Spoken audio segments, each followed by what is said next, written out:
Welcome back to Not a Straight Line with me, Pete Daly-Dickson. This is the show that explores the non-linear journeys of artists and entrepreneurs to inspire you as you zigzag through your own non-straight line life. And this week, I'm so glad to be having a chat with my close friend, coach and mentor, Angela Tsai. Angela had been on a high achievement journey through corporate life in a constant struggle to find the source of activation that would give her what she didn't know she was looking for. And she had no idea of knowing how a little immigration issue, an understatement as you'll hear, how that would have such a profound impact on her finding her true path. From Taiwan to Australia and over to Europe, Angela shares the zigs and zags that led her to find what she calls her inner diamond, with an entrepreneurial and family life she never thought that she deserved. Since the recording of this episode, Angela's also published her first book, Awaken Your Inner Diamond. There's no sales pitches here, so I highly encourage you to check it out in the show notes. Whether you're an entrepreneur or an expat, you'll find Angela's story engaging and inspiring in equal measure. Let's get right into it.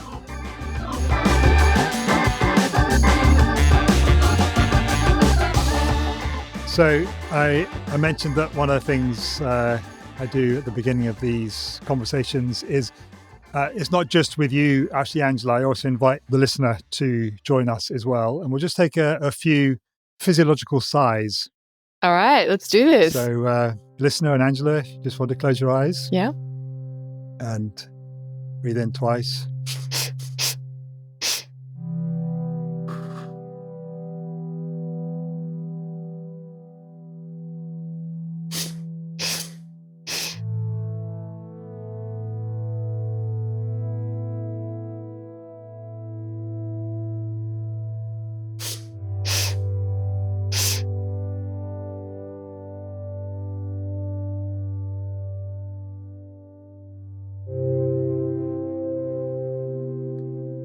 Angela Tsai, welcome to Not a Straight Line. Hello, good to be here. You know, just while I did that, I thought, you know what, Peter? I think you do that more for you than you do for your guest. I'm sure you do. I mean, I was taking a sneaky few extra breaths there. It was like quite an effective exercise. I like it. How was that for you? Have you ever done anything like that at the beginning of a podcast conversation? Yeah, so breathing is something that I've been experimenting with more and more. We were just chatting before this conversation, right? Like about our mutual friend and this whole idea of being aware of your central nervous baseline and, looking at what are the ways that you can manage that. So I've been experimenting. I've been meditating already for about 4 or 5 years.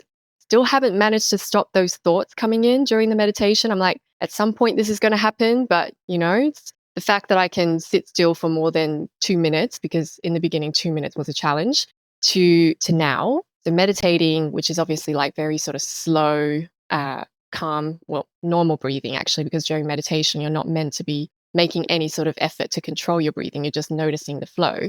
And then experimenting with slow breathing and something which I've recently learned of, which is the Wim Hof breathing method, which is more this kind of sharp, fast breath. So you're taking in, flooding your system with oxygen, and then just like holding the breath and then sort of letting it out. And just having a play of that and seeing what's the different effect on the nervous system, like what's most effective just before entering a podcast, starting a webinar, presentation, and what's better for, other moments when you're looking to sort of wind down. So it's just been quite interesting. So this is a new one though. I haven't done this, the one that you did. It's amazing. I mean, you're swinging for the fences right off the beginning at the beginning of the podcast in terms of tips and advice and stuff. That's amazing. Well, it doesn't surprise me knowing you as I do. I'm guessing that you got the email that I sent you before this call because you showed up here, and that's where I gave you the link. And at the bottom of that email is the question that I ask all my guests at the beginning of the conversation.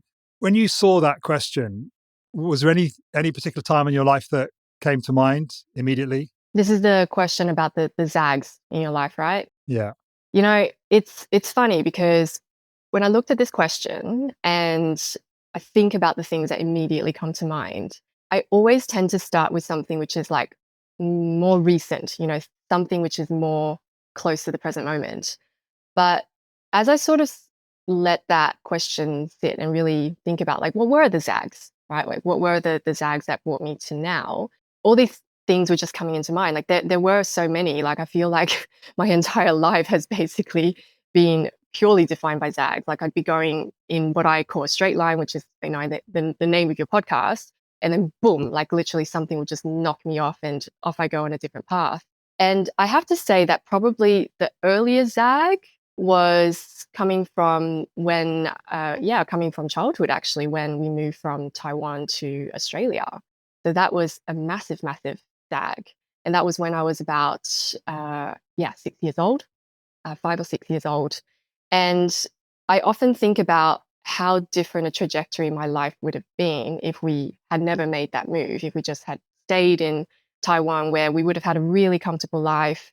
My dad, this is only something that I've recently learned. He was actually a very, let's say, eligible type of a candidate in all kinds of things. He graduated, top 3% of the country in engineering, and he had his pick of jobs basically at the time. So we would have had a really, really comfortable and easy life if we had chose to stay in Taiwan, which is where, our family are and everything that we knew. But my parents made the choice to move us to Australia, and that created a lot of hardships, I would say, on the family side at a very early age of my life. And I would say has also been quite defining as well in who I became as a person as a result of that. And why did they make that decision? What was happening for them in Taiwan that made them want to kind of take such a significant change of direction, not for themselves, but for the whole family? Do you have any brothers and sisters? I have two younger sisters. They don't remember that much that time from Taiwan because basically my sister was a baby at the time that we moved. So she was, we have 6 years difference. So she was literally just born at the time that we decided to move to Australia. So for them, Australia is all they've really ever known. Like that's been their life essentially. So for me, I think my childhood is quite different to theirs in the way that I have this cutoff point where I still remember something from that past life and then, basically obviously transition to the life that I has led to where it is today. You just mentioned there about you do have kind of memories of both. What is some of your overriding memories of life in Taiwan at that age? Because that's fairly young, really, 6 years old. It's definitely young, but I actually went back to Taiwan for about a year, like during when I was about 8 or 9 years old. So I went back to Taiwan with my dad. And well, there's a little bit more of a story there because basically the transition to fully move the family over to Australia was not super smooth because my dad wasn't able to find a job. So he went from literally in Taiwan where he was like top eligible candidate, all the companies were trying to get him to come, like he had all the different offers to accept, to basically being at the bottom of the rung in Australia where he didn't have any local experience. His English was not that good and he wasn't able to even find a job in like a mediocre firm at the time. So he had to essentially return back to Taiwan to continue working and support the family, send money over to us. So my mom basically became like living as like a single mom, even though they were still married, but she was essentially raising, us kids as a single mom on her own in Australia, while my dad was living this solo life in Taiwan.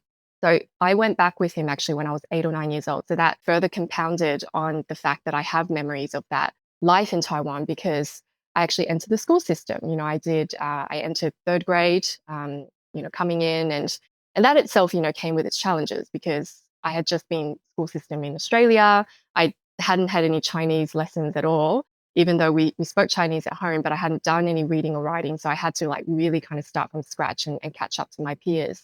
But I think in terms of the things I remember a lot, like I do feel a closeness to the family and the relatives there that I know for my sisters, they don't have as much of a closeness just simply because they never experienced that life as much as I did. And we know that even though it was such a short period of time compared to the age I am now, but those years are very defining in terms of the person that you become and the sort of memories that you hold in the relationships.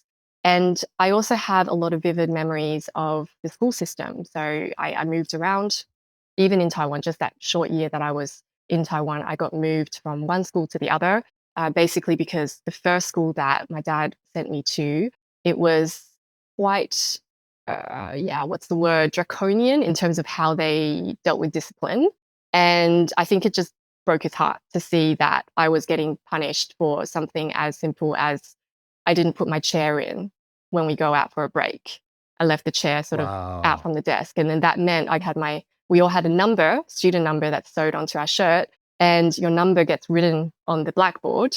And then at the end of the day, if your number was written on the blackboard, you get pulled up and you get like the bamboo stick across your Oh my goodness. knuckles. And that was literally just for the fact I didn't put the chair back in under the table properly. And that was enough. And how long were you in that school? I believe about 6 months. So that was the first half of the year in Taiwan. And then the second half of the year, my dad pulled me out when I just think it broke his heart too much to see that. Do you remember what that was like for you? How did you feel being punished for something which just must have been so confusing for you? I think this is where culturally I've had the luxury or the benefit of being able to see two different sides of the world, right? I grew up in a Western culture. However, a lot of my historical and cultural roots are Taiwanese. And this sort of harsh discipline just wasn't something that was abnormal. Like it was quite accepted. And I know even from stories that I've heard from my parents that the type of punishments they used to get, which is literally like they have to kneel on a hard tiled floor holding like buckets of water. These were things that were just normal at the time. And I know like now thinking about it's like, oh my God, I mean, the type of damage that's going to do to a child. And, now being a mother myself, like I could never imagine, it's just, it's a completely different world and a completely different mindset when it comes to these things versus in the past. But yeah, I think as a child, it wasn't that unusual for that to happen. So I guess it was just what was happening to me in the environment and kind of accepted it as normal. It might be normal, but it can still cause damage. Do you think it did and has damaged you in some way? That part probably not so much. I would say it's a lot broader than that in terms of the overall culture. One of the things that I distinctly remember about the school system, and this is why I've always said that as much as now, so there was a period in my life I was very much rejecting my roots. I wanted to be like my Australian friends. I wanted to live that life. I wanted to be more like them and eat that sort of food. And that's the whole thing that comes with this growing up as an immigrant child in a foreign country. But I definitely always said that I would never send my children into the education system in Asia, at least if it was anything similar to at that time, simply because from a philosophy and approach perspective, they tend to focus a lot more on almost like ramming knowledge in you. So you have very, very intelligent people. It's a country that has created a lot of, really, really intelligent people. However, they have never been taught to question. They're actively discouraged to question. They're actively discouraged to challenge. And the focus is on memorizing and being told what to do and being good. So it's more focused on, making sure that you're being compliant and you're kind of maintaining the peace and the harmony of the broader picture. And that is a very, very different view of life and lens to on the Western side, which is much more around the individual and focusing on the individual and their potential and all of these things and elevating that. And there's definitely merits to both, but it's kind of seeing where that can actually lead to. So when it becomes too much that you almost like completely squash out this ability to ask questions, to develop your own unique thinking. And that's why I definitely see that those that become like really sort of the leaders in bigger companies. And so quite often, if you look back at their history, they have had exposure to a broader culture. So they've taken, all the benefits of the things that they've taken, from their own education and upbringing and all of that stuff in the culture, but they've been exposed to other things which has taught them that it's actually a positive thing to question and challenge. And I have to say, my dad, he once told me the story where he was helping me study for an exam. And I told him, the teacher told me that I have to write the answer like this and exactly like this in order to get the answer right. And he told me, he said, no, don't do that. Just no, don't do that. Don't listen to the teacher. Just write what you think. Like he actually was teaching me to actively sort of challenge that. And so I did the test. I don't remember the story, but he told me the story. I did the test. I came back. I said, oh, Dad, I did really good. I got like 10 out of 10. And he's like, great. Did you do what I said? Did you, like go and think of your unique answer? I said, no, I wrote the answer that they told me to write. So I think, definitely at the time, like it's very, this is the thing, right? Environments, they do shape you. So you take in all of these different things. And of course, you look up at your role models in your life, like your parents, the people around you. But ultimately, the type of environments that you're in, the schools, the type of peers, like that kind of thing, like that has a very, very big influence. And that's definitely something that I've seen as a big theme, like just even throughout my life, like adjusting to life in Australia and all of the things that followed. Yeah. And we will come back to that. I just want to go back a little bit further in time to the point of the zag from moving from Taiwan, because I asked the question and then, as all non-straight line journey conversations go, we went off land. So what was happening in your parents' lives that made them want to sort of risk everything, if you like, and make the make the move to Australia? It wasn't my dad's wish for us to move to Australia for sure, because he is someone who is very family driven and he wanted to provide stability for his family. That was something that I've always been very, like, I'm even more grateful for now, looking back at that time and the type of sacrifices that he made, the fact that he wasn't able to be with his family for about 7 years while he had to work in Taiwan to provide for our life in Australia. So my mum was the one that had been inspired by the idea. She had seen a lot of people within her network, in the community, if you will, that they were moving at the time to different places like Canada, like, US, New Zealand, Australia. And it just so happened that they decided to land on Australia. So I don't think it was a particular reason. It was just something which was a desire for my mum, that she wanted us to move out of Taiwan and kind of explore this type of a life. And my dad is someone who is, he's a very capable person. So he was just starting to think about, okay, so what can I do? What can I do to move my family to Australia? And because of the fact that he was someone who had graduated, at top of the country and, had all these like offers of positions and so on, he actually realized that he was able to apply for an MBA. And so he got accepted really quickly into the MBA in Australia. And that was the route essentially for us to go to Australia.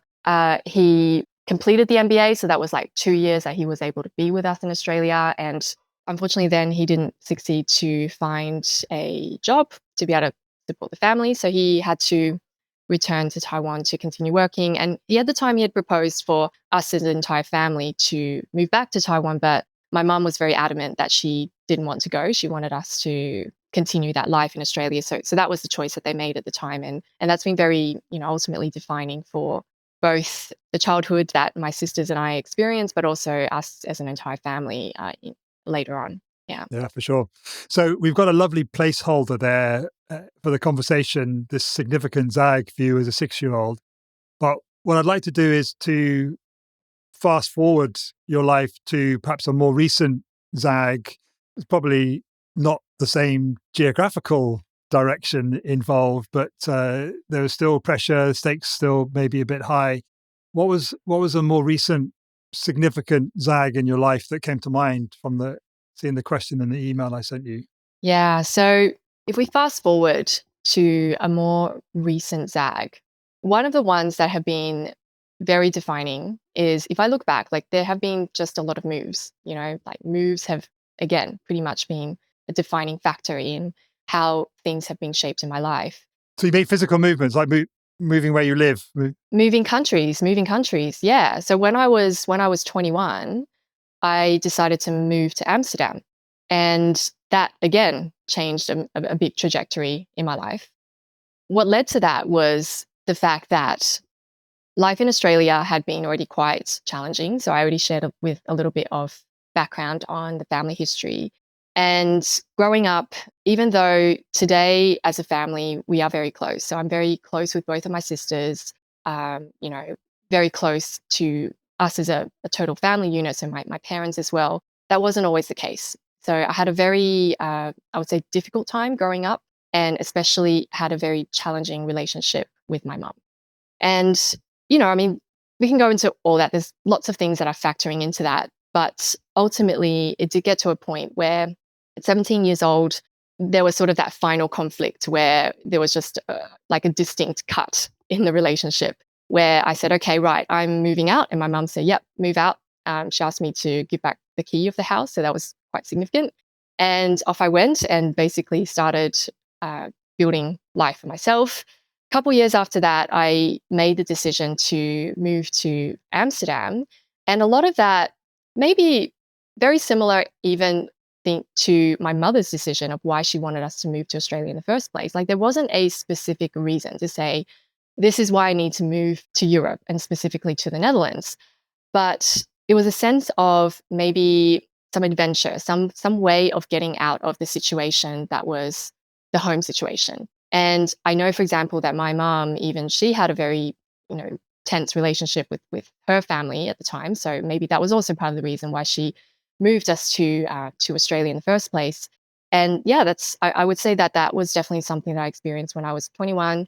Made the decision to move to Europe, and that was very spontaneous. It was like had been building for a while, and I was like, okay, you know what? I'm just going to do it. There's this 1 year working holiday visa, and my plan was that I was just going to stay for 12 months and then return, just have my little adventure and come back. And 12 months turned into 3 years. As they always do. As they always do. My parents, I remember speaking to them on the phone. And by that time, by the way, the relationship with my mum was getting a little better. I think distance did help to, you know, heal that relationship somewhat. And yeah, so they said, you're not coming back, are you? I said, well, yeah, it's likely that I'm going to be staying here for a while. That 12 months initially turned into 3 years, which turned into 13 years in the Netherlands, in Amsterdam. And during that time, I was building up my career, very, very work-driven sort of life at the time. You know, this is something which I was also discussing and sharing with my husband as well recently when we were reflecting on just stories. And the thing is, work is something that has always felt that it came really easily to me. So even though at the time I came to the Netherlands, I had about $5,000 of savings that I had literally just ate nothing but like, you know, tuna and like pasta and for months and months and months. Because keep in mind at this time that I was a student as well. So I was also going through university and I was working. So I've been working since I was about 14 years and 9 months, which is the legal age that you can work in Australia. And from then on, I've just been like really focusing on building my financial self-sufficiency and independence. Worked all throughout my university years and saved up that $5,000 while, you know, living out of home and all of that stuff. And then took that, came to Amsterdam. That was probably enough to pay for about 2 months worth of rent, to be fair, in Amsterdam. So it wasn't going to take me very far. However, I just, you know, at this age, you just feel invincible. You just think, yeah, you know what, you can do, you can handle whatever comes your way. So I just came, somehow bluffed my way into getting an apartment, found a job, started working. Things were going really well. I said to them after 3 months, I said, you know, I don't actually want to leave after a year. And they said, you know, we would actually like to keep you as well. That was when they decided to sponsor me. And my first experience of, oh, okay, this is what it's like to be taken on as an expat. And that basically continued. So, you know, for those 13 years I lived in Amsterdam, I continued working. I was just like progressing. So every year and a half or so, it was just moving on to a new role or moving on to a new level within the company. And this is the thing that I've always found. I mean, again, work was something that came very easily to me. It was something that I knew that in whatever role that I was in, I was able to find a way to be very valuable and very useful. It just, you know, sort of continued almost to the expense of pretty much everything else in my life, I would say at the time. So, of course, you know, I had my relationships, I had my life, but I didn't have family. So family was in Australia, family was far away. Family at that time for me symbolized a lot of pain and a lot of bad memories. So I was okay with every couple of years, I would go back to Australia and I would, you know, obviously visit my family and spend time with them and, you know, talk to them on the phone while I was gone. but it wasn't something where I was really spending a lot of energy and a lot of time. And a big point where that started to shift for me was my sister actually came to Europe to study. So she did an exchange trip and she stayed with me for a few months. At that point, like keep in mind, I have a very big age gap between me and my sisters. I had only ever known them as kids. At the time that I left home, I was 17. And this particular sister, she would have been 11 at the time I left. And I had never really gotten to know her that well as an adult. So that point when she came, stayed with me for a few months, it was my first experience of firstly, oh my God, this is what it's like to have family. This is what it's like to have stuff outside of just focusing on work 24/7. And it was actually really nice. It was really nice to have this feeling that we were connecting at that level. We had these shared memories from our childhood, from family, and we could talk about these things.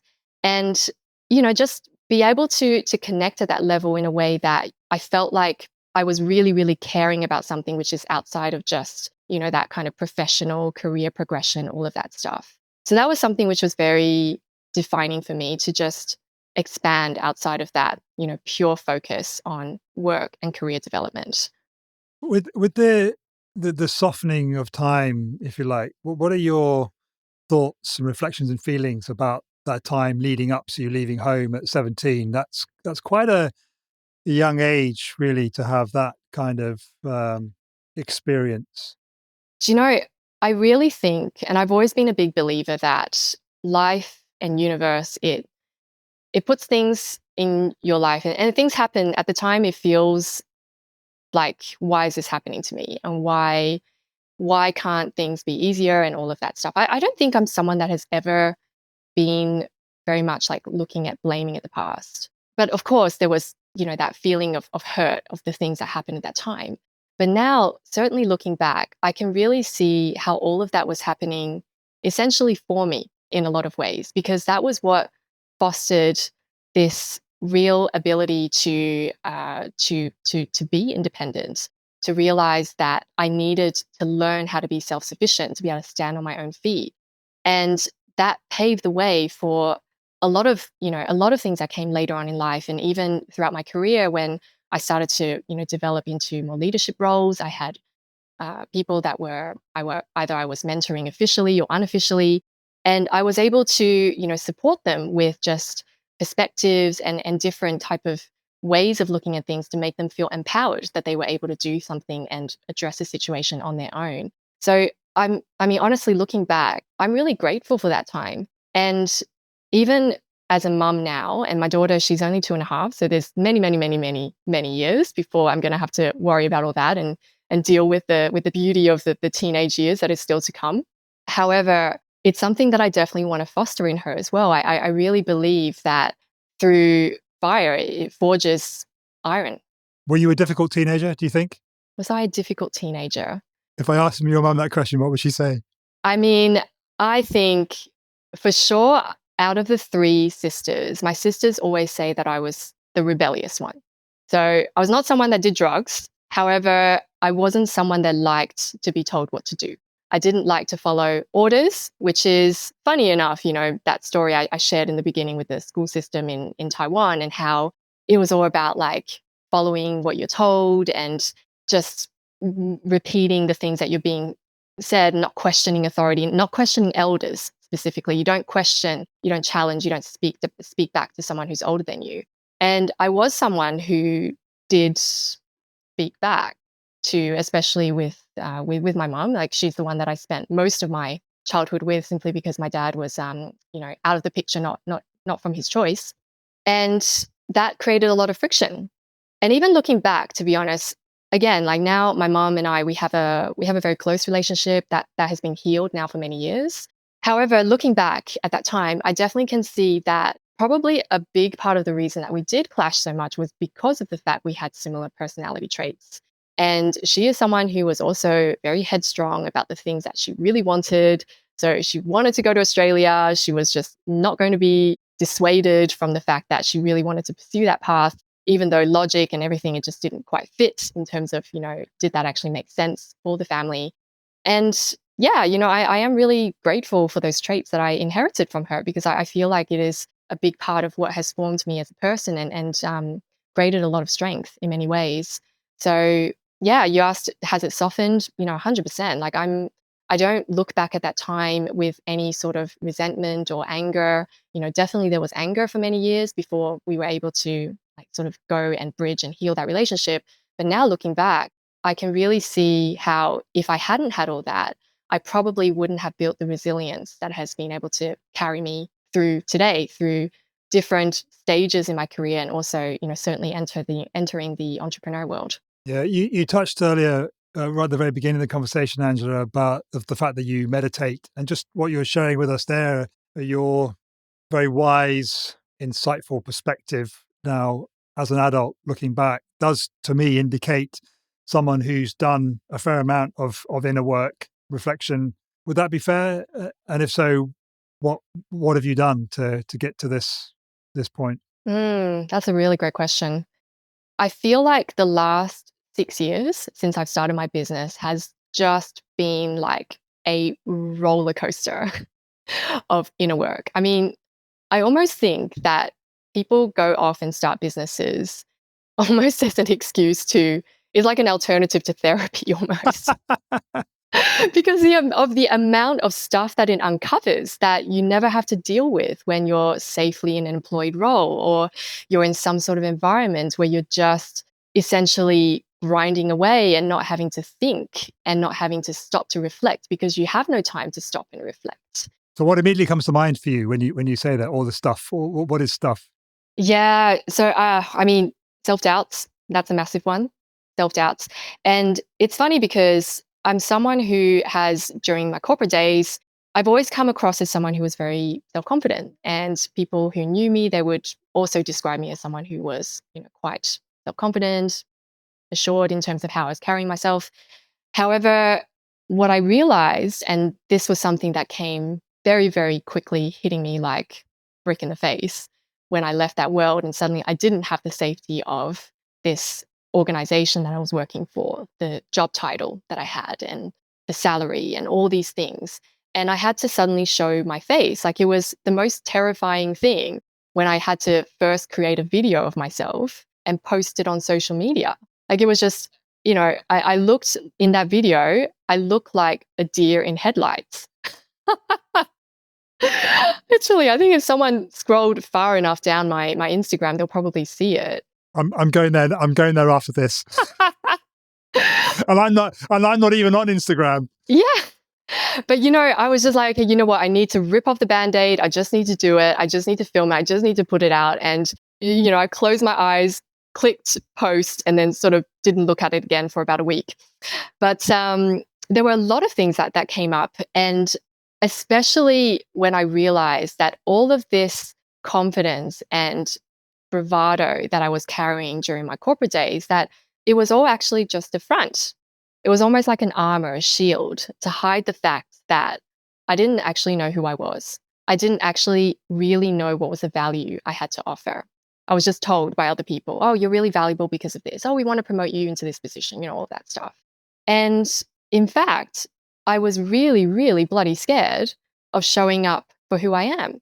So to the point that for the first 2 years of my business, I didn't do anything on LinkedIn. Like, I didn't change anything on LinkedIn. I didn't post. I wasn't active. So I was essentially actively hiding.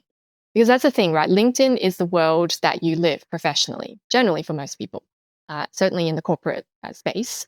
And all of my colleagues and peers and all of that, they were on LinkedIn. So I was happy to go off on Instagram and do things and do stuff on Facebook. But LinkedIn, I was like, wow, that's going to be now putting myself in front of these people that in the past they had respect for me in terms of, Angela's on a good career path. She's doing really well. And suddenly I'm starting from the beginning.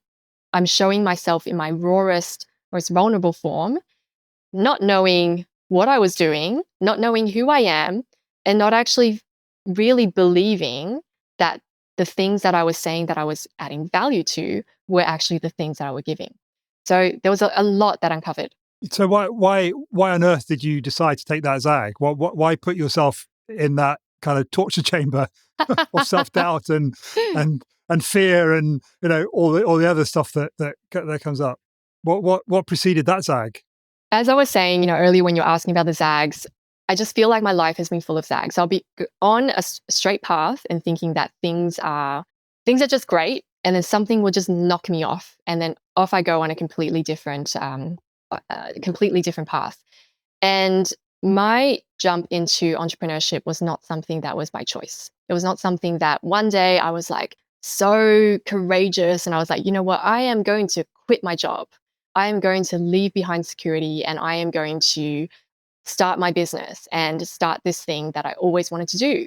So entrepreneurship was something that had always been on my mind. So I think for about 6, 7, 8 years before I actually left that life, it was something that I already been ticking away. So I always had some sort of a side project going on. I had a little food blog that I was running for a few years where I was like creating recipes, and I was helping friends that had startups, helping them with their branding, like looking at their social media and different things. And I was brainstorming away at the ideas that I would have. And I even created a foundation when I was in Amsterdam, which was all geared towards mentoring young women.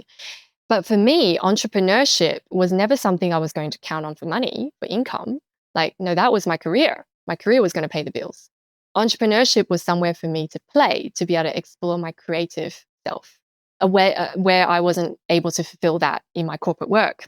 So what ended up happening is I had been already going through a period of asking questions. It was a time in my career where things were on a high, things were going really well. I was at the time working for a really large, one of the largest actually global management consultancies. And things were going really well. So again, progression was coming very easily to me. And I was just at the verge of moving on into the final stage of progression, which is becoming a management director level. And at that point, for one reason or the other, I started to ask a lot of questions. Like, what's the point of all this? I'm working crazy hours. I'm working 80 to 90-hour weeks. And my days would typically start with a double shot espresso at 6 a.m. I would get in the car, drive to the office to get there before everyone so I can, have my space to be calm. I would down another double espresso. I would settle myself into like a deal room because that's what I was really focusing on the time. I was in a role where I was in charge of essentially growing different markets. And that time I was charged with growing the UK market. And, part of that was just doing a lot of responding to bids, proposals, business development, and very, very intensive work that sometimes went until, 2 or 3 a.m. in the morning. So starting from 8 a.m. in the office, and I'll go home with the Uber, sleep for a few hours, and back at the office the next day. And I was just at that point starting to really question, what was the point of all this? How old were you roughly around about this time? Let's see. So I would have been about 30, 33, 34 at that time. Yeah, 33, 34. And I was seeing my girlfriends, they also were very successful in their careers and they were working their jobs, but they didn't work the type of hours that I did. And, I remember there was a distinct moment where a girlfriend of mine, very, very dear friend, she messaged me and it was, about 6 p.m. in the evening. Obviously, I was still at the office. And I was working on this really big bid. It had been going on for about 2-3 months. And it had literally been 2-3 months. Like I'd never left the office those 2-3 months earlier than midnight. So midnight was the earliest that I left the office during a period of 2 to 3 months. And she messaged me at 6 p.m. and she said, you are coming tonight, right? And that night she was having a birthday party, a surprise party for her partner. And she said, this is really important for me. I really want you to be there. And I remember this immense feeling of pressure and stress and anxiety at the fact that I felt like, again, I was having to disappoint someone that was important to me in my life. And I realized I couldn't say no to her to not show up at the party. So what I did do is I went to the party, had the dinner, and then at about 10:30, I actually returned back to the office to continue for the next few hours. And that was really crazy. But it was definitely a moment for me where I was starting to question, where have my priorities gone? There has to be something that is off balance here, right? And I remember at the time I got this call to say that I was accepted into this program, which is, the program you have to go through, and they're essentially grooming you, or they're preparing you for the next phase of, moving up into the managing director role. And I got accepted into the program and I wasn't feeling excited about it. And I was like, what's wrong with me? What's wrong with me that I'm not excited? This is a great opportunity. This is a place where lots of different people in the company. So this is a company I worked for where they had about 500,000 people. So it was very, very large and, full of these ambitious, super smart, really, really capable, hardworking individuals. And all of them were looking to essentially progress. So we had an up or out culture. And I got selected for this program and I was just not happy. I was not excited. I was like, well, you don't say no to an opportunity like this. You say yes. Are you crazy? So I said yes. I did the program. But I think that was around the point that I decided that I needed to actually take some time to almost do a bit of soul searching, like figure out what I was doing and not working in this bubble of like working to create more work, and not actually understanding what was the point or what was the impact of all this work that was essentially being generated. And I decided to take a sabbatical, which was a really, really big thing for me at the time, because at that point, I hardly took long vacations. The longest vacations I would generally take would be 1 or 2 weeks, and there were 1 or 2 weeks to return to Australia to see my family. And at that point, I asked for 3 months off was something that was just a ludicrous idea for me, to take 3 months off to go and find myself. It was something that available to you though. It was. Yeah. Okay. Yeah, it was. And they were supportive of it. So I talked to my superior. He was supportive of the idea. He said he was a bit shocked, to be honest, that I came up with this idea, because for him, it seemed very out of character for me. But he said, okay, yeah, I'm supportive. You can go. It doesn't hurt your career. It doesn't hurt your progression. Just go, find yourself, come back, and all of that. So during that period where I was preparing to go off on sabbatical, I actually got a job offer. And this was a job offer with a really, really large pharma company to take over one of their big brands, essentially. And thought at the time, I'm like, well, clearly, if I'm feeling lost in my purpose and feeling restless, clearly the solution is I need a new job. Because what else is there, right? What else is there? I mean, it's just, I couldn't imagine any other way. So I decided to accept the job. And being me, as someone who didn't want to, be tricky in the way that I was managing things, I wanted to do things in the right way. I decided to resign and do the proper handover, prepare my successor, and all of that with my with my current job. And just to be clear, this was at the expense of your sabbatical, right? No, I went on the sabbatical. Okay. I went on the sabbatical, but the idea was the sabbatical, after I came back from the sabbatical, instead of returning to my old job, I would now start the new job. Got it. Okay. And my friends, I remember at the time, they really advised me against resigning, because they're like, it's not in the bag yet. There's still things that are being worked out. It wasn't in the bag yet. Like contracts were still being formalized and things were still being set in stone. And I said to them, no, I can't go off on sabbatical and just be not returning. Like that just does not feel right. I've had a relationship with this company for 8.5 years, and I don't want to burn bridges, and I want to do things the right way, even though I know it is a risk. But in my head, I thought it was fine. And what ended up happening is, so keep in mind at this point, I'm still on employer sponsorship. So that has been pretty much the way I was able to stay in Europe, stay in Amsterdam for 13 years, move to the UK, then stay in the UK. And the idea was that they were going to take over the employer sponsorship. And all of that was in the works. I had my own lawyers, like check everything, make sure like paperwork-wise, process, everything looks fine. I said, look, I have my life in the UK. I have a house in London. I have a cat. And I don't want issues coming back. So, and they said, no, it looks really straightforward. Everything looks fine. Off I went. So as it turns out, everything was not fine at all. And universe had other plans for me, because when I returned after the 3 months of traveling through South America, I couldn't enter the country. What happened was the company that was responsible for transferring my employer sponsorship from one company to the next, they had actually messed up and they missed the window to submit the paperwork, which was all basically ready to go. But apparently something had happened in their communication where they hadn't actually informed the person handling it that I had already resigned from my previous company. And so they missed the window, which meant that the gap in that period where things weren't transferred properly, it meant that my residency actually got revoked. And so I came back off a 19-hour flight from Argentina. It was about 6 a.m. in the morning. And I'm going through airport security, like to the passport control with the electronic gates. And I have an Australian passport, so normally, there's no issue. And it didn't work. Like it was just showing up, flashing this red light to say that I couldn't go through. And people, the guys working at Heathrow, they were also really confused. They're like, that's really weird. And they're trying different things. I think the machine's broken. I'll try this other machine. They send me to the front desk and the guy is looking in the computer. He's like, oh, that's weird. There's a bit of a problem here.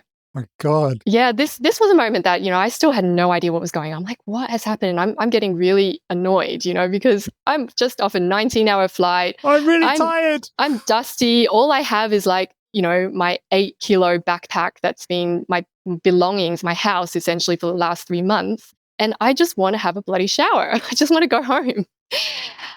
And I remember at the time, my best friend, she had come to the airport to pick me up. And she was waiting for me and she was texting with me and she was laughing. She was making a joke about how, oh, they think you're a drug mule from South America. Ha, ha, ha. They're going to hold you. They actually did. They detained me. Wow. Yeah, it was a pretty crazy experience. So about 8 hours in Heathrow, I was detained while they informed me with this letter and everything telling me that I had actually been, my residency had been revoked. They couldn't allow me to enter the country because of the risk that I would stay as illegal essentially in the country. So I needed to sort this out overseas. And it turned out that the mess up that the company did with missing the window of the paperwork was so bad that not only was it just that my visa had been revoked and they needed to sort that out, but they couldn't actually sort it out because in the UK there's a law that if your residency gets revoked for this reason, that no employer in the UK can actually sponsor you for 12 months.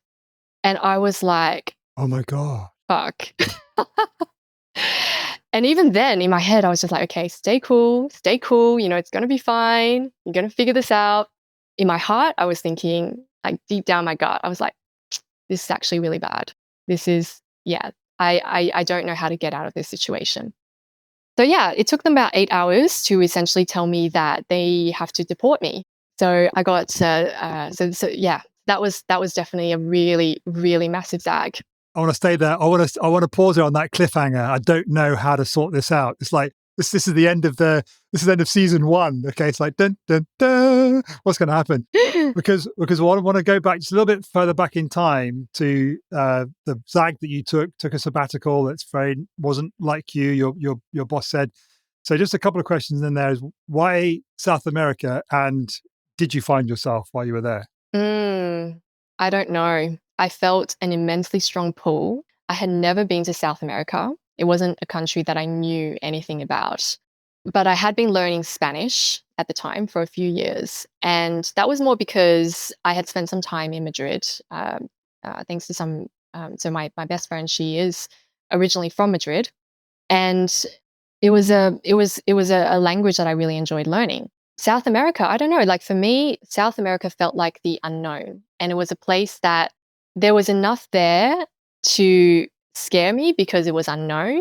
But also I saw it as an adventure. I saw it as something where I was just going to go. I didn't have an itinerary. I was starting in Mexico and I'm just going to work my way down. Back to the 21-year-old Angela on an adventure.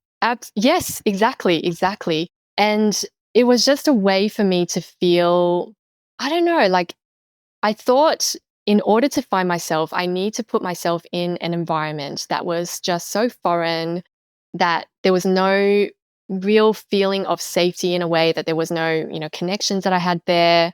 I had a lot of security, of course, because at this point, like I said, career-wise, making money through my corporate career has never been a problem. So I had like a lot of savings. I had just sold my house in Amsterdam and that was, for like a nice hefty profit as well. So I wasn't worried financially. And I had that security to basically just go and play and just explore and find myself. And that was the goal. I definitely did do that. So that was, I think, very surreal for me, even experiencing that. And I remember thinking to myself, like, okay, I definitely want to start a family at some point. And I know when I start a family, I'm not going to be able to do this kind of crazy thing where, you selfishly sort of go off and just do your own thing for 3 months and not worry about anybody. And I was like, I just know I'm going to regret it if I don't do this now. So that was my mindset at the time. I went, and definitely those were the 3 months of what felt like the most free and just very surreal. And it felt like it felt very connecting to have that experience because of the fact that when you travel solo, and I actually am a big fan of traveling solo because by default, you're forced to connect. You're forced to connect with people that are outside of your circle. And I met so many fascinating people from all walks of life during that trip. And they all found their way doing these, big journeys through South America, sometimes through the entire world for lots of different reasons. And it really, really opened my eyes. And, it just, like for me, I'm not someone when I go traveling, I don't really like to see let's say the trodden path and go to see the different landmarks and all of that. I mean, I did see the Machu Picchu, I did the Inca walk. But for the rest, when I travel, my philosophy is I want to actually just experience life as it's lived in these different places. So I met a lot of travelers, but I also met a lot of locals, especially when I was down in Uruguay. There weren't a lot of tourists in the area that I was staying at. And so I ended up like jumping on couch surfers, and I met a few friends on couch surfers, which were, local people, and just got to experience that, world through local eyes. And I really, really enjoyed that. So for me, it was eye-opening. Did I find myself? I definitely found that I questioned a lot whether I actually wanted to start this new job when I was traveling. So I don't know, like I remember having these conversations with people I would meet, and I was saying, yeah, I'm due to start this new job, but there's a part of me that's kind of doubting if it's the right step. And lo and behold, I never ended up starting that new job because of the said event that happened. But it was definitely a moment that gave me pause to almost just relax into the moment and just live in the present and not worry about everything else and the fact that life was still going on at a super fast pace back home. So other than that, did you, and I don't mean other than that to discount that in any way, shape or form, because what you just said there in terms of being present is immensely profound. Did you do anything else consciously to find yourself, or would you say that it was giving yourself that space just to be was the thing that made the difference? Yeah, I think the latter. It was just the space to be.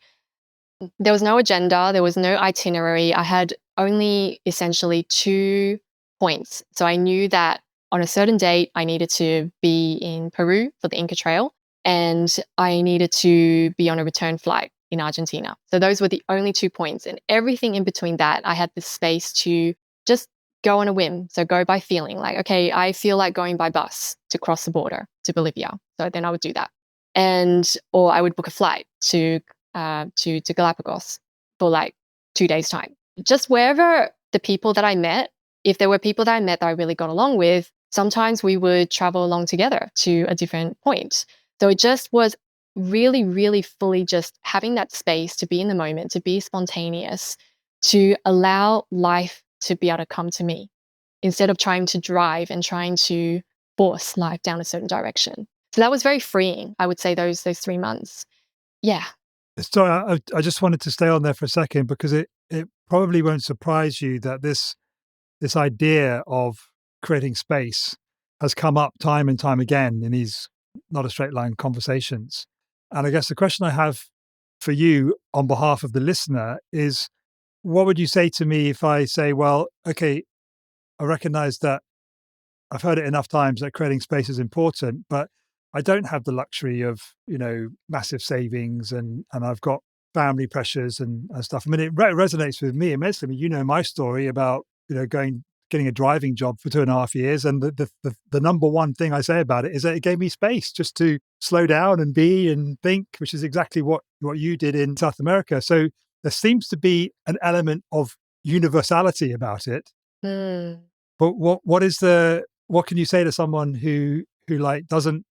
I'm struggling to articulate the question. Can you Can you read between the lines? Is a question on how to actually create space when you don't have the luxury and the means of, the safety net to feel like. Yeah, when you think that you aren't able to. If it's so important, how do we do it if we don't think we're able to? Yeah, that's a really great question. I think even in my life now, so I'm definitely in a very different phase of life now where all the savings that I had during that luxurious period, I mean, that got spent. Like definitely when I invested heavily into myself when I started entrepreneurship. And there have been many a moments in this journey of entrepreneurship, especially in those early years where I was panicking because I literally had £20 in my bank account. And, like there were a lot of these moments where things were going down to the wire in terms of what I needed to make happen and make happen now. But it is a constant practice of you don't need to necessarily take 3 months off and just go off with, 3 months traveling. There are things that you can do in your daily life to implement space.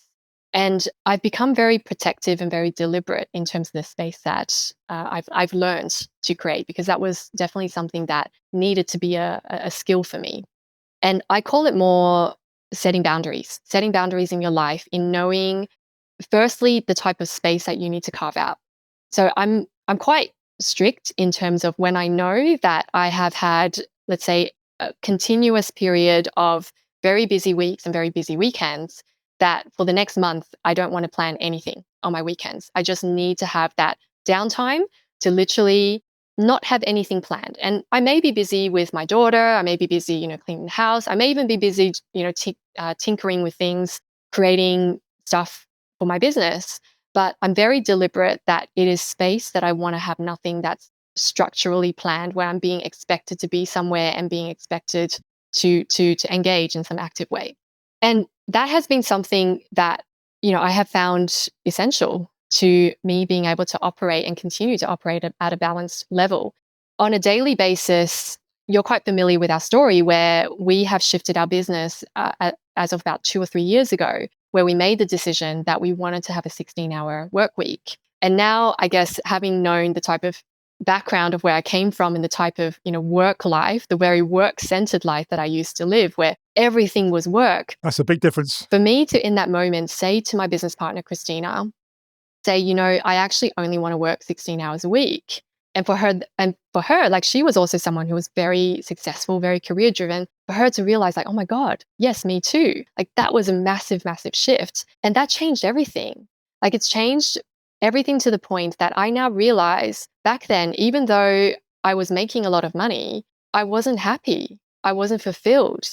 I was feeling constantly guilty about letting down relationships in my life. And now to this point where I've deliberately carved out the space that I need to feel centered, that I need to feel that I am able to make space for surprises and other things in life, it's just a very different place. So there's definitely things that you can do and boundaries that you can set. It is about very much actively choosing to free up that time for yourself and creating that space, even in just little ways in your day. More important, I would say, than, going off on a trip for 3 months. Yeah, because it's that you use the word practice, that ongoing thing. And I guess that's where your meditation comes in, because that's all about creating space internally, isn't it? Yes. Creating that space to even hear yourself think. I mean, we often, we're like, as humans, we're constantly thinking, like our brains are just constantly wired, and especially entrepreneurs, like we're thinking about a million different things a minute, like 20 different ideas are popping up every single hour. But it's just how many of those ideas are just noise, and how much of those thoughts are actually just noise, versus if you really allow yourself that space to be still, hear the silence, and see what's actually coming up from within, not just the noise. I had a wonderful analogy from someone that I've recently started, who I would regard as a mentor. And he describes meditation as, in life, we think that, we're buffeted by the winds. It's like the waves on top of an ocean. It's like they go up and down, and the wind comes and creates a storm. And what meditation actually allows you to do is to recognize that you're not actually the wave, you're the ocean. And Yes. we're all the ocean. And actually there is, you mentioned about one of the things that you found in your time in South America was that it was incredibly connecting. And you talked about connecting to others, but I suspect there was an aspect of connecting to self and recognizing that it's all one anyway. So that connecting to self in the meditation practice is just so important. It's vital. Very much so, very much so. Before we really can connect to anyone, we need to first learn how to connect to ourselves. Otherwise, we're just responding and we're just connecting at a very surface level, right?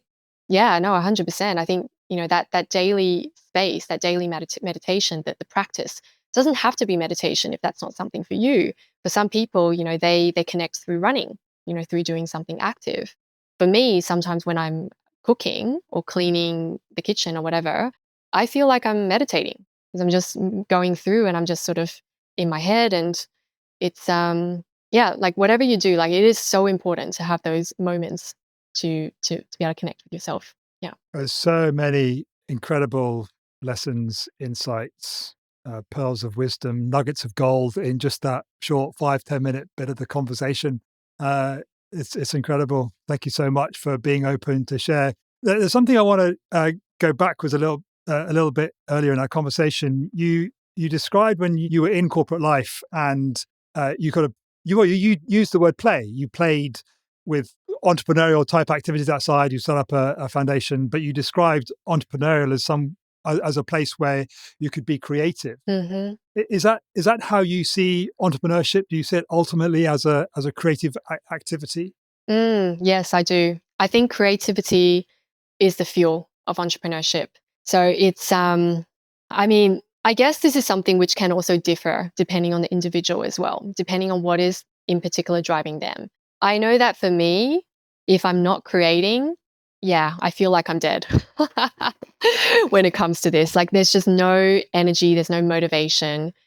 Yeah, I can go through the motions, but it's just going to feel like I'm back in my corporate days and doing the job. So for me, there is that element of feeling like I have a sandbox. And yes, it is important to look at the bigger picture of what you're building. And that has been a big lesson for us in myself. And I work with my business partner, Christina, who you also know very well.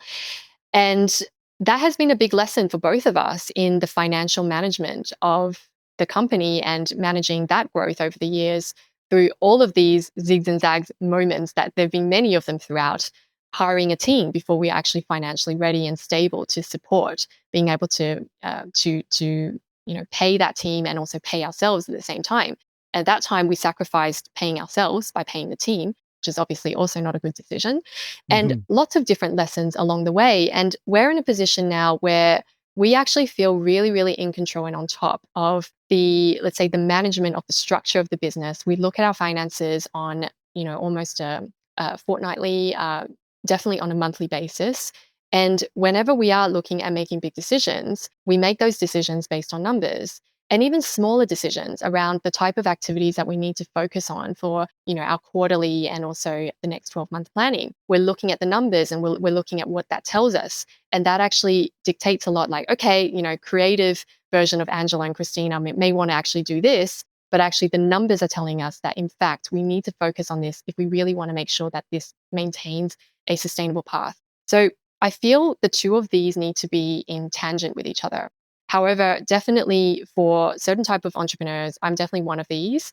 The creative part of it has to exist because that's the fuel for everything else to feel like it's worth it. But the financial side of things, the more management of the business as a holistic entity, is something which is like, it is equally important in the way that it supports the space to allow you to be creative, if that makes sense.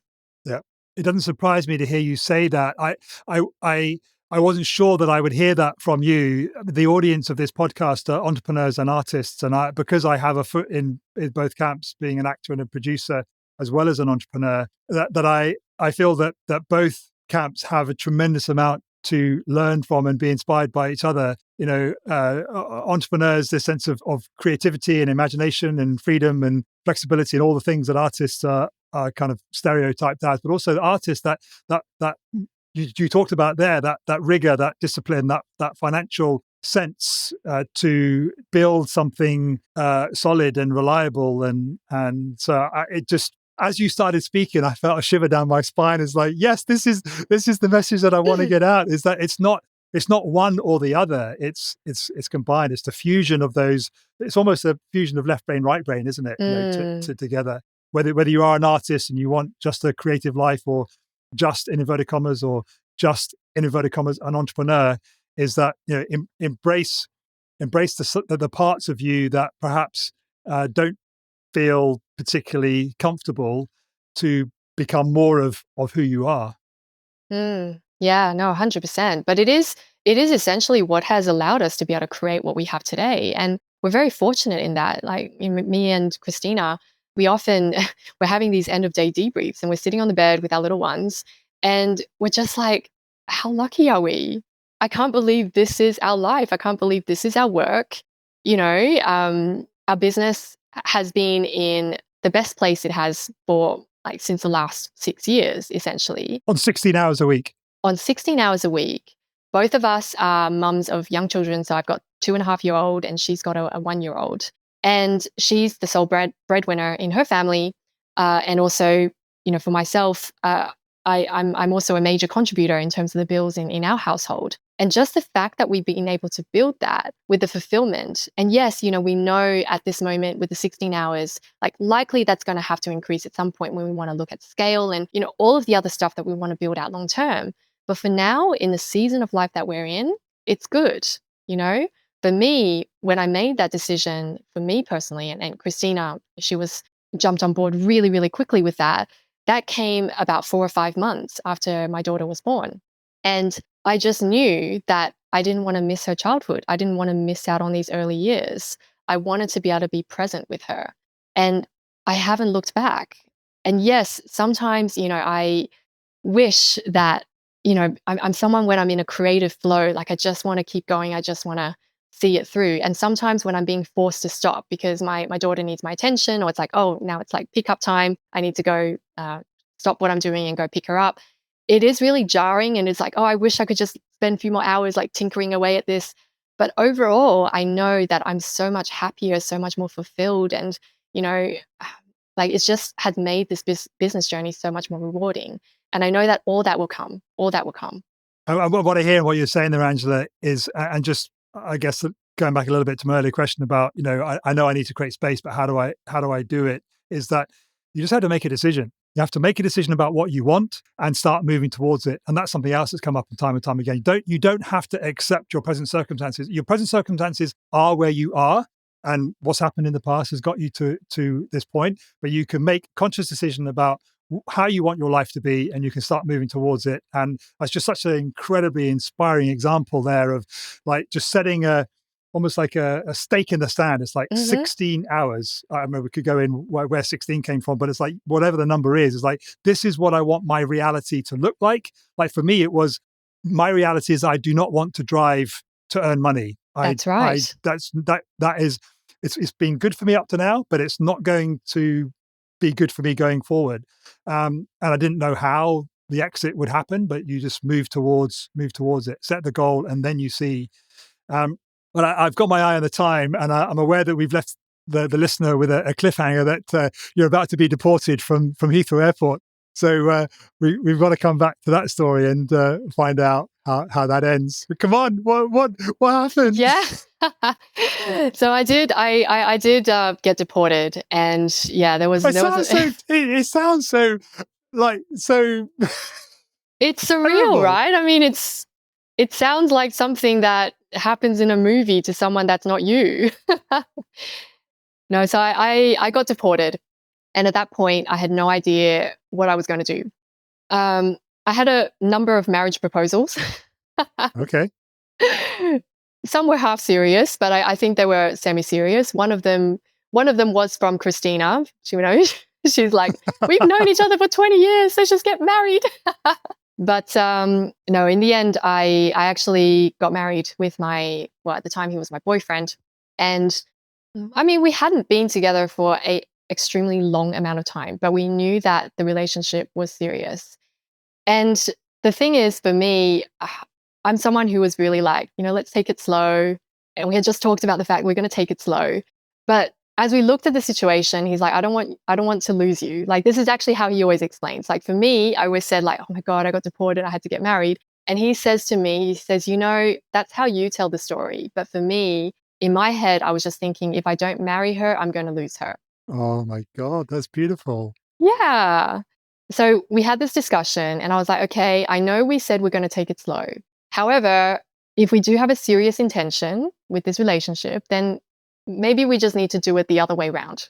So first we get married. Then we're going to take it slow, really explore this relationship. And yeah, I mean, time will tell where it goes. And well, obviously it worked out because we now have a 2.5-year-old. But for me, I always joke about the fact that that was a really good way for me to get married because knowing myself, if that hadn't happened, probably I'm someone that would have never really locked myself down in that way. And it was really good. Again, it was just a decision. It was a decision. I really strongly believe that any relationship, like a life relationship, marriage, right? It's a commitment. It is a decision. It's not that the marriage, like once you decide to get married, it's going to be easy. And it's not. Like we had many, many years of finding our balance with each other because we're two very different personalities and learning to accept all the parts of each other, even the parts that we sometimes don't like, and discovering those because at that time when we had married, we hadn't known each other for that long. But it is a decision to be like, okay, you know what? We want this relationship to work. And it is a daily choice of how you choose to interact in that relationship and choose to be together. So yeah, I mean, I think, by no means has our years being married been easy, but, I do see him as my life partner. And I know that it's not easy to be married to an entrepreneur because there's so many things that are going on and lots of ups and downs and wild curves from the curveballs and so on. But through all of this, he has always believed in me. And I honestly think that being with him has been something that has allowed me to really be able to feel comfortable just being myself in all aspects and feel accepted for being myself, which has also been really fundamental in my journey into business. So yeah, that was the ending of that story. So there was a happy ending. Yeah, they all lived happily ever after. We've talked a little bit, or quite a bit in this conversation about the work that you're doing with you and Christina, and you told us about that first video that you put onto Instagram. I suspect what you're doing now, I know what you're doing now is very different to what you're doing then. So, with all of the zigs and zags that have happened in your entrepreneurial journey, where have they brought you to? What are you doing for who and why and how? Mm. So today I'm an offer coach. An offer coach, I would say, is almost a label or an excuse for the reality of what I and actually we do. At the heart of it, it's about identity finding. It's about helping people to find themselves, find out really at the heart who they are, what they do, what they really do, because they think they do something, but what they really do is actually often something that's hidden underneath, and why they do it. And then be able to succeed in monetizing that in the way that's going to make them feel fulfilled and joyful and connected to themselves and not losing connection with that person that they actually are.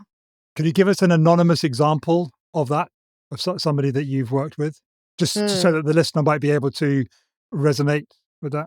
Yeah, sure. So one of our clients, I'm just thinking of the first one that comes into my mind. So he is in his past career, he was a sales coach. So sales trainer, really, really seasoned person in sales. I've been in sales for, I think, about 30 years or so, 30, 35 years, and had become already very known in his industry for training sales and doing so from an emotional intelligence perspective. And for him, for a very long time, he had known that he wanted to focus on something very particular. That he wanted to focus on emotion, really digging on the emotional intelligence side and specifically intuition. But for him, it was really hard to be able to separate the life and the thing that he had always been known for and the thing where essentially was paying his bills and people were hiring him for, and feel that confidence and belief in doing the thing that he truly wants to do, which was, talking about intuition and selling intuition on its own, isolating that, finding the value in that, finding the value in a way that the market is going to want to buy that. So yeah, I think that is probably a really one of the best examples that I can think of creating that shift, because often the thing that makes us so magnetic and so unique in what we do is nothing at all related to the thing that we're actually doing. It's almost like a function or a container for the real gift that you bring. It's like what I said, the offer coach. Offer coach is almost an excuse for me, just like having these really deep and meaningful conversations and really, really digging into the heart of who you are and the intentions. So yeah, I mean, he's someone who, having worked with us, he's seen a huge amount of success in just being able to start really becoming known for that brand and that area.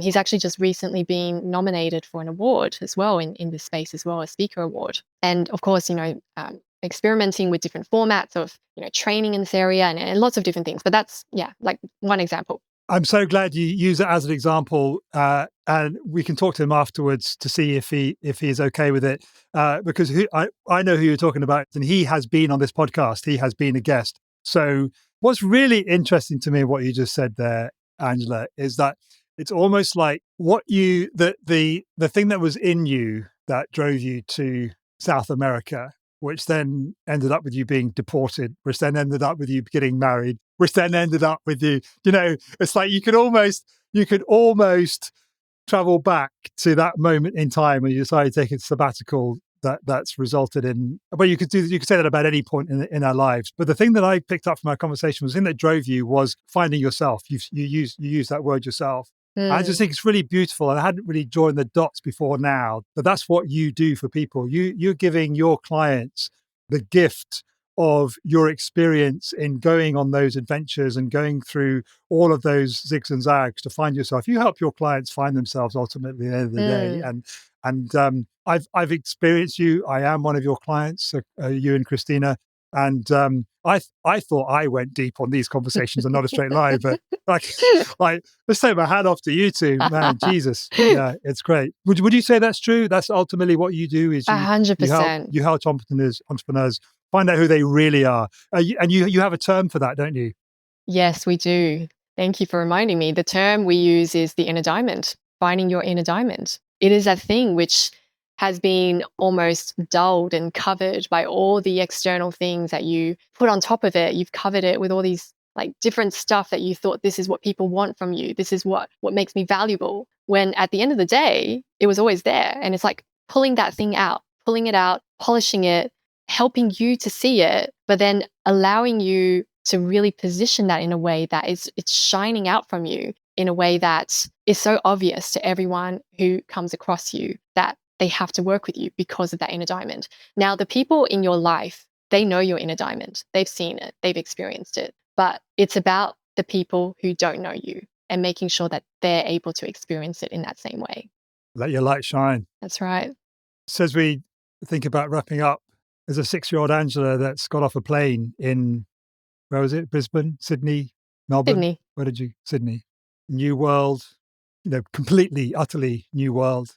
What do you think she would make of the life would she believe that she would have the life ahead of her that we got? What do you think she would think about, I don't know how old you are, but the Angela that's sitting in front of us now, if she came across her? Yeah, I don't know what she would think. I mean, I think the Angela, 6 years old, not much has changed. Now today I'm still rebellious. Still rebellious, still have no idea what's ahead of me in life. And I think that is the big lesson for me. Like, I'm someone who has always tried to control my path. I've always tried to stay in that place where I feel like I've got independence, I've got sufficiency, I've got control over my environment. And repeatedly, universe has shown me that life doesn't work that way. It keeps throwing me in these zags. I'll have everything in order and life will throw me a zag and be like, no, get off your line. Just like, get back to the present, get back to connection. So I think definitely Angela of 6 years old is not so different to the one of today. Still a little naive and innocent in looking forward to what's there. Probably thinking she has everything in order, but we know that's not going to be the case. and I know we don't have crystal balls, and you've said it so eloquently there that you now just really accept your present situation just to be. But you have also talked about scale and future vision. What is out there in the future that's pulling you forward? So obviously at this moment, our immediate focus is on firstly sustaining the life that we have, because for us, myself and Christina, non-negotiable right now is our little ones and making sure that we've got, that time to be really present with them while having that business that we love. It's our space for joy. But yeah, both of us, we have big dreams. We are one of the big things that we focus on whenever we work with someone.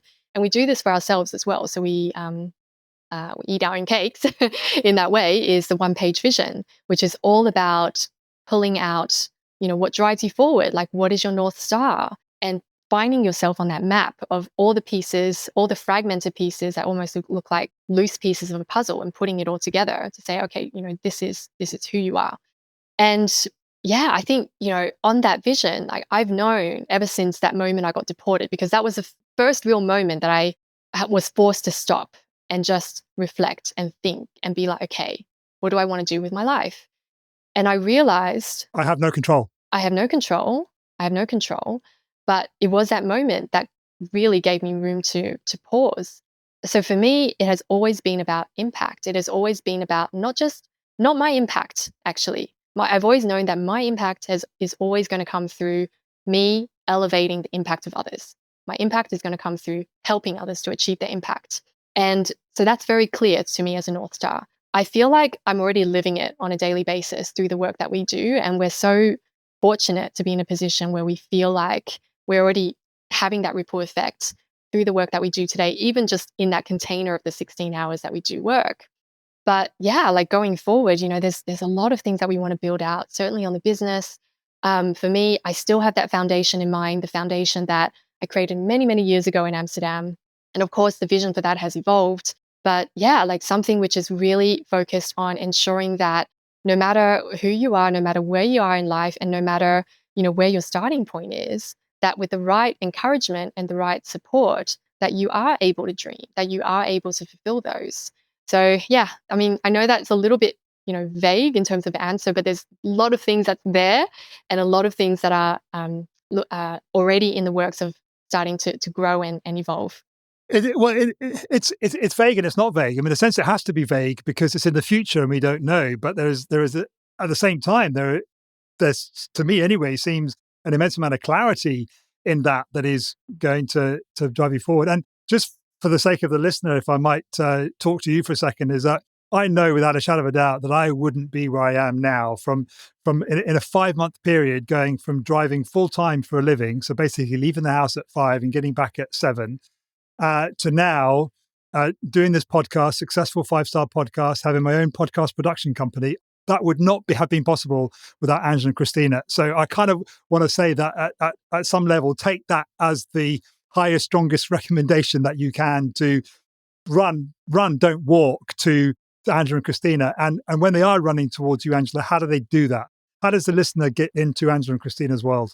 Yeah, so the best way to get in touch with us and get into our world is definitely on LinkedIn. That's where we spend most of our time.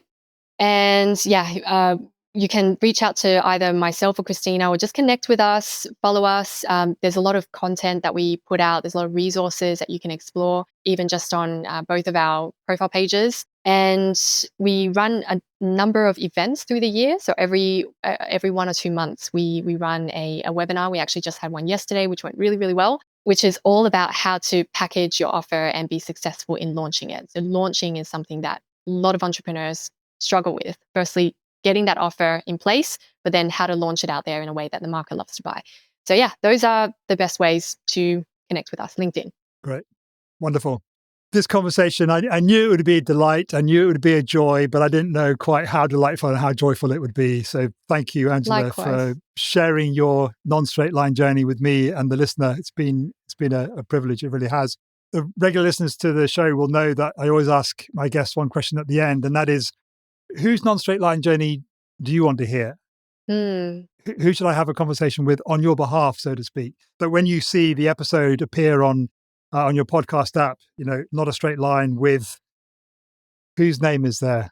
So I've had a person in mind, and the more and more I'm like, yes, I feel like this would be such a fascinating story. You actually know him, the mutual friend of ours. We were speaking about him this morning, in fact.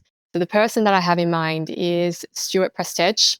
who has been a extremely successful software startup founder. He's had multiple startups, exits, become very, very successful. He's also now launched his coaching business, training business, helping startup software founders to be able to replicate that sort of success in what they're doing. And his passion, really is in mentoring them and helping them to find their feet. Just, of course, very, very close to heart, even just what I shared of, what I ultimately want to create, from what we're doing around Grow Your Brand with Impact. And I feel like he will have a fascinating story to share through his journey. And there'll be a lot of golden nuggets and insights that will be super valuable to your audience. Yeah, it's a shame that it's going to be so hard to contact him and get him on the show. For the sake of the listener, I actually work with Stuart as I've started collaborating with him on things. So yeah, I'll tell him later on Slack that you dobbed him in. I haven't actually told him yet that I was going to volunteer him, but he has been on my mind, and I was like, no, yes, I don't want people to. It's like that's absolutely fine. Yeah, amazing. And you're right. And it kind of touches on what you were saying earlier about that, that your impact will come from helping others to achieve their impact. And I know that the impact that Stuart and people like Stuart are going to be able to make on the world will be tremendous. I'm just curious, how would Stuart describe his inner diamond after doing the work that he's done with you? He's a natural mentor. He's a natural mentor. He has this one of our other clients in the community, he coined this phrase, and it's so perfect. He called him the software startup dad. And that's essentially it. That is his energy. It is that feeling of stability, security, safety, that you're in good hands. You've got someone who has walked that path, and he's so wise, he's so practical, but he's not going to force you down anyway, but that even whatever you do, you can come back and he's going to help you. And that is his inner diamond. Like that is, that doesn't encapsulate everything in his inner diamond, but repeatedly it's what we've seen. Like that it is his essence. It's what comes out of him naturally. And how would you describe yours, or have we talked about it? And it just in essence, how would you describe my own as succinctly as possible? What's Angela's inner diamond? Succinctly, I did have something, but it's all escaping from the mind. But it all comes down to basically seeing someone in a way that they have not been able to see themselves so clearly. And I think that comes from me having spent all of these years just trying to find myself, trying to see even who I was, and sorting through all the chaos to find who that is. You have X-ray vision. X-ray vision. There you go. I'm going to steal that one. Angela, on behalf of myself and listener, thank you for being on Not a Straight Line. Thank you so much for having me and creating the space for the conversation.